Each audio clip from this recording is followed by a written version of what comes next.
अस्सलाम वालेकुम। पकड़ा है क्या में मैं हूँ रिदा आफ्ताब। पाकिस्तान और पाकिस्तान से बाहर तमाम देखने वालों को खुशामदीद और दुआ के साथ कि अल्लाह ताला आप सबको खैरियत से रखे और अपने हिफ्ज़-ओ-मान में रखे।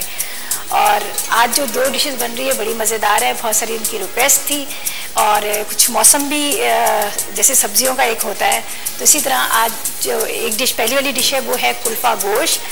कुल्फ़ा जैसे एक तो आइसक्रीम कुल्फ़ा होती है, लेकिन ये है सब्ज़ी है कुल्फ़ा और कुल्फ़ा गोश्त। और उसके साथ दूसरी जो डिश है उसकी भी बहुत ज़्यादा फरमाइश थी, चने की दाल गोश्त। तो पहले जो इंग्रेडिएंट्स हैं वो आप नोट कर लीजिएगा, कुल्फ़ा गोश्त के क्या क्या चीज़ें हैं। तो आते हैं सारे इंग्रेडिएंट्स की तरफ और नोट कीजिएगा क्या क्या चीज़ें। अच्छा, कुल्फ़ा गोश्त बनाने के लिए दही ले लीजिएगा आप, तकरीबन 1 पाव के जितना दही। कुल्फ़ा का साग है 1 पाव दही। और इसके बाद कुल्फ़े का साग, ये जो जैसे हमने 2 किलो ले लिया तो उसको जब आप साफ़ करेंगे तो बहुत कम मुश्किल से काफ़ी इसमें कचरा निकल जाता है। कम से कम आपने 2 किलो लेना है कुल्फ़ा। और इसकी जो छोटी छोटी डंडियाँ होती है नरम वाली, वो आपने ज़रूर इसमें डालनी, इसलिए कि उसमें खटास होती है।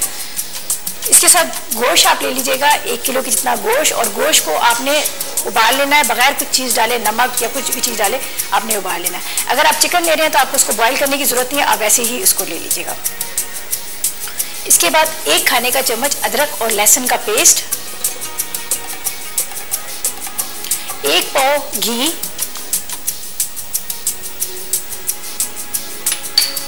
हल्दी 1 चाय का चम्मच, काली मिर्च और पिसी हुई लाल मिर्च ये आप ले लीजिएगा 2 चाय के चम्मच, और पिसा हुआ गरम मसाला वो आप ले लीजिएगा 1 चाय का चम्मच, और नमक ये भी आपने 1 चाय का चम्मच लेना, इसलिए कि थोड़ा सा इकट्ठा होता है तो नमक कम ही डालिएगा।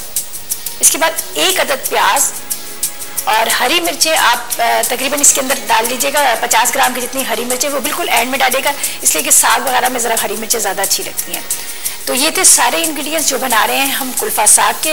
और स्टार्ट इसको किस तरह करना है। अच्छा, कुल्फ़े का तो ये है कि आपको बॉईल करने की ज़रूरत नहीं होती है, वैसे ही बहुत जल्दी गल जाता है। लेकिन इसलिए कि मैंने तो रात को इसको लिया हुआ था, अगर वैसे ही पत्ते रख देती तो आपको पता है इतनी गर्मी है वो ख़राब हो जाते, तो इसलिए मैंने हल्का सा इसको पानी में ज़रा सा बॉईल कर लिया है। तो वैसे ही आप जब गोश्त भूनते हैं, गोश्त भूनने के बाद आप उसको वैसे ही साग के अंदर डाल देंगे तो वो ज़्यादा अच्छा रहता है। स्टार्ट कर लेते हैं।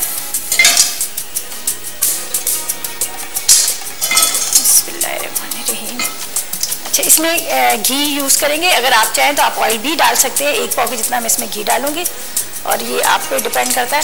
लेकिन ये कि ज़्यादातर जिस तरह की पालक गोश्त होता है या फिर साग वगैरह होता है तो उसमें घी ही इस्तेमाल होता है। और वैसे तो जो वहाँ पे बनाते हैं अपने गाँव में तो वो लोग देसी घी यूज़ करते हैं, तो हम कराची वाले हैं तो हम ये यूज़ करेंगे। अगर जो मतलब देसी घी यूज़ करना चाहे तो आप वो भी कर सकते हैं। अच्छा, इसके अंदर मैं डालूंगी 1 प्याज। अच्छा, गोश्त का जैसे मैं हमेशा कहती हूँ इसको आप बॉईल कर लीजिएगा। बॉईल करने से ये होता है कि फटाफट आपका खाना तैयार होता है, वरना इतनी देर इसको गलने में लगता है। और इसके अलावा ये होता है कि हम सब सारे मसाले डाल के इसको पकाते हैं, 1 घंटा 1.5 घंटा लगता है, तो वो जो सालन का रंग है वो बिल्कुल काला हो जाता है। तो उबला हुआ होता है तो जब आप मसाला वगैरह बना के उसमें डालेंगे तो उसका कलर बड़ा खूबसूरत आता है, अच्छा लगता है और टेस्ट भी बहुत अच्छा होता है। अच्छा, इस तरह से इसको मतलब थोड़ा बेशक बारीक बेशक चॉप कर लीजिएगा, इसलिए कि सब्जी है, सब्जी में तो ज़्यादा इतना बारीक भी नहीं है, प्याज चाहिए होता है, आप बेशक मोटा भी डाल दें। लेकिन जब हम कुछ शोरबा टाइप कुछ चीज़ बनाते हैं तो उसमें प्याज का ज़रूर ख्याल करना चाहिए कि प्याज और या टमाटर वो साबुत ना डालें, वरना वो पीसीज मुँह में आते हैं, अच्छे नहीं लगते हैं और अलग से शोरबा अलग रखता है। और वो जो सब्जियाँ जो भी इसमें प्याज टमाटर डले होते हैं वो अलग से नज़र आते हैं, तो वो बुरे लगते हैं। इसको थोड़ा सा गर्म कर लेंगे, अच्छी तरह गर्म हो जाए घी। और इसके बाद बहुत मतलब सिंपल है, इतना ज़्यादा इसमें वो नहीं है कि आपने क्या किस तरह बनाना है। सादा ही जैसे हम मसाला भूनते हैं, मसाला भून के हम उसमें डाल देते हैं। लेकिन ये है कि जब रिक्वेस्ट आती है तो रिक्वेस्ट तो पूरी करनी ही पड़ती है। तो चले, ये थोड़ा सा घी गर्म हो रहा है, उसमें सिर्फ मैं प्याज डालूंगी। प्याज को लाइट गोल्डन ब्राउन करना है, ज़्यादा उसको ब्राउन कलर नहीं करना। सब्जियों में जैसे मैं हमेशा कहती हूँ कि उसको ज़्यादा हम कलर नहीं देते हैं। तो जब तक प्याज को थोड़ा सा मैं गोल्डन ब्राउन करनी हो तो उस वक्त तक ले लेते हैं हम एक छोटा सा ब्रेक।